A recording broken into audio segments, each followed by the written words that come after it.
දෙමාපියෝයි දරුවෝයි ඔක්කොම ඊළඟට අහන ප්‍රශ්නයක් තමයි අපි වගේ ගුරුවරුන්ගෙන් ඒ කියන්නේ මේ සීනියර් ගුරුවරුන්ගෙන් ඇඩ්වාන්ස් ලෙවල් වලට මොනවද කරන්නේ? ඉතින් ඒක මට තීරණය කරන්න බෑ. මම නම් කියන්නේ නම් කොමර්ස් කරන්න කියලා ඍජුව මෙහෙම නෙවෙයිනේ.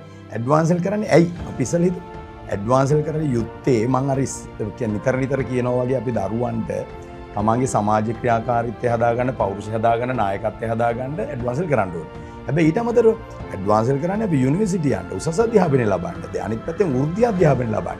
එතකොට වෘත්ති අධ්‍යාපනය ලබන්න, උසස් අධ්‍යාපනය ලබන්න වගේම ඊළඟට ඒ ඔක්කොගෙම පස්සේ යන්න ඕනේ මොකද රැකියාව අවස්ථාවට යන්න.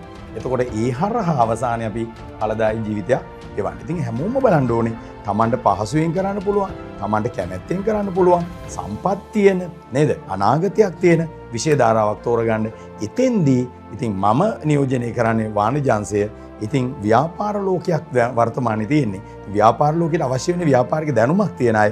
එහෙනම් මම යෝජනා කරනවා. ඉතින් ඔබේ ඔය උසස් පෙළ ප්‍රාර්ථනා සියල්ල ඉටු කරගන්න පහසුවෙන් පුළුවන් විෂය ධාරාවක් වෙනවා වාණිජ විෂය ධාරාව.